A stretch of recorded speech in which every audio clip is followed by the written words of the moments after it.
let's start with the history of the development of the theory of evolution. And we are going to look at two people. The first one is Jean-Baptiste de Lamarck, and he used two laws to explain his theory of evolution. Two laws. Yeah, Colin, just before we get to that, many people talked about evolution over hundreds of years, even BC. But we, and you rather, have to learn about Lamarck and then Darwin when we get to him, for the simple reason, number one, that Lamarck tried to give a workable theory, or even maybe hypothesis, but a theory for the change in that he perceived that happened over years. And as Colin has said, he formulated two laws. And very important, Colin. Oh, we're going to look at the first one is the law of use and disuse. What he said was that when an organism and within that this organism, an individual, start using any part of the body or an organ, it becomes stronger and it becomes bigger or whatever he wants it to become. And if he doesn't use it, he loses it. That's basically very easy said. If you say it's a law of use and disuse, you use it, it will develop. You don't use it, it will disappear. And the second one was the law of the inheritance of acquired characteristics. Now, Lorraine will use those little diagrams and she will explain to you what we mean with use and disuse. But what interesting what he said that in the lifetime that those it's the giraffes that you will have in your textbooks as well. Many textbooks, they have this example of the giraffes. Now, all giraffes millions of years ago had only short necks. And you can go and see examples of that at the West Coast Fossil Park. There we get the short-necked giraffes. And as the environment, this is one thing important, the environment that changes, which means that the short-necked giraffes couldn't get any food at the bottom. So the only food available was higher up in trees. And what these short-necked giraffes did, they start using it by stretching their necks. And as they stretched and stretched, it became longer. So originally, they were all short necks. They start stretching it, and in their lifetime, they became long-necked giraffes. That is what Lamarck said. Now, Lorraine. Now, imagine, if that was possible, I would have been tall and thin. I would have wished myself tall and thin. I'm already blonde. But anyway, no, to be serious, this use and disuse is a very important law. Colin has talked about the giraffes using their necks, stretching and stretching and stretching. The other way is also true. Lamarck said that penguins can't swim because the little lazy birdies didn't want to, so they lost the ability. They only have the flippers now. The second law, the law of the inheritance of acquired characteristics. Remember, it also refers to the giraffes as well. Acquired characteristics that you acquire in your lifetime, and important, Lamarck also said those characteristics could be transferred to the offspring. Now, I don't know if you watched Wimbledon tennis over the holidays. Federer beat Rafael Nadal in the semi-finals.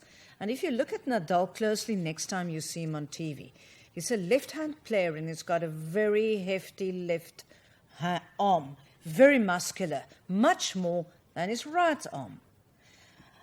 That means, according to Lamarck, that now Nadal developed this very strong left arm, and that if he should have any children, all the little children will be born with these strong left arms. And surely that is not possible. And that is the reason why we cannot accept this theory of Lamarck. Colin, are you going to take us through the description as an example? Yeah. Quickly, And just yes. So point for point. Because they can refer to the exam guideline document. Remember, your exam document guideline, that is more important than any textbook, because it tells you exactly what is expected of you to know for exam. So let's look at what Jean-Baptiste de Lamarck said. He says, first of all giraffes had short necks. Then they started stretching or using their necks to reach for the leaves at the tall trees. You see, the environment changed. Only leaves on the tall trees were available, so they start stretching. And because of the stretching, it caused their necks to become longer. And this acquired long neck that this giraffe acquired in its lifetime was passed on to its offspring. Now we know, as Lorena said, just imagine all Nadal's children will be born with this big arm, because he has acquired it in his lifetime, and all of a sudden they all have one big arm and one small arm. There were actually experiments done where they chopped off the tails of mice, generation after generation, and they had to stop. Extremely cruel experiment, but they had to stop eventually because they realized that if they change a characteristic, it's not going to be transferred to the offspring. Now, Carla, I'm going to ask you to explain another example. And I have a warning to our matrics, is that this example of how Lamarck described the long necks of the giraffe is so often used in textbooks, in guidelines, in study aids, in question papers, that we find that the moment learners have to write about Lamarck, they grab for the giraffe. They learn the whole story of the giraffe out of their heads, and they cannot apply it to another example. Remember we said we're going to help you with application? The elephant and its trunk. Yeah, this was in a paper 2 years ago, 3 years ago. Okay. Yeah. But here it is the ancestor of the elephant, the Peomia, which had a long nose-like structure, the proboscis, and this proboscis, it evolved into the elephant with a trunk. Now, we have encountered quite a few problems. When the learners started, we are going to ask you to explain for us Lamarck's theory on how the proboscis and the Peomia turned into an elephant or evolved into the elephant with a trunk. Just something, proboscis means sort of nose yeah. and the long nose. When you say, oh, that man has a huge proboscis, you're talking about his nose. So that is so don't, and they say developed into the trunk, but yes, just to help you understand. Okay. The first thing that you must remember is it is evolution from one thing into another, and it is like speciation that we will also. What learners did wrong was they spoke about this Peomia and the elephant as if they were living at the same time. Yeah. So be careful, because you must read and read again so that you understand. But let's see how Lamarck would actually describe this evolution of the proboscis into the trunk. Let's see. Now, first of all, the environment changes. And once again, it was this Peomia with a short proboscis is now, and it has to reach the trees, or rather the leaves up in the trees higher. And when you remember the drawing, the Peomia was drawn much smaller, and it was said that it was drawn to scale, which meant that you can see the elephant is so much bigger. So it's this little ancestor with it's small, and it's got a shorter proboscis. So, and what happened then? Right. So this Peomia, it started stretching the proboscis, and the more it used it, it became longer, and the offspring then inherited this acquired. You see, you must mention that it was acquired, and you must mention that it was used and it changed. And then, over many generations, the length of the proboscis increased until it became a chunk in the modern elephant.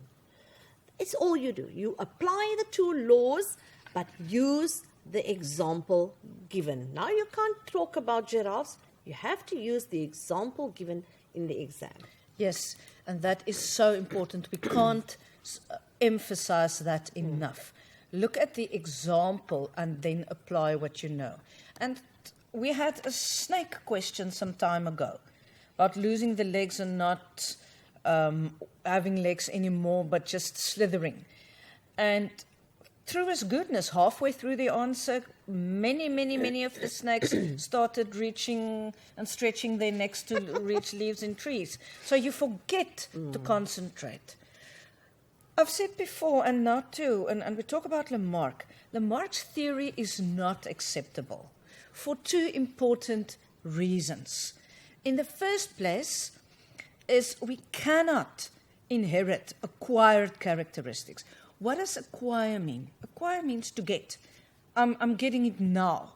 It actually means that, heavens forbid, but let's say for an example, I lose my pinky now. It's an acquired characteristic. It's a characteristic that I got now. Or Nadal with his big left arm. And we cannot transfer that to the next generation because it has no genetic basis. And then secondly, we cannot say that there is any need or want. Organisms don't develop structures or organs because they want to or they don't want to. It happens through natural selection, which we'll discuss in a moment or two, but we cannot decide. It is not needs-driven. So there's no genetic basis to Lamarck's theory. We cannot inherit acquired characteristics, and we cannot want or wish for certain characteristics. And then after Lamarck, many other people talked about it, and then came the so-called father of evolution, because of his studies, because of his theory, Charles Darwin. And Charles Darwin, as you know, went on a long voyage on board the Beagle and the ship around South America and at home. And whatever he saw, whatever he read, caused him to make the following notes. Right, and these are the 4 observations that Charles Darwin made. First of all, he has noticed that in any population, there's a large number of offspring that is being produced, more than will ever survive. Then, within any population, he saw that there's a great deal of variation. If you look at giraffes, it's not only the long necks and the short necks, it's different color spots. Some have more brown in them and some have more white in them. Some have dark brown. He saw that there was variation amongst them. Then he saw that because there were so many, that there is always competition amongst them to survive. Competition for food, competition for space, competition for water, for mating pairs, and that is, so many of them don't survive. And then, of course, those characteristics that are inherited, the parents then can, those characteristics that make them so much better in an environment, suited in an environment, that the offspring can inherit it.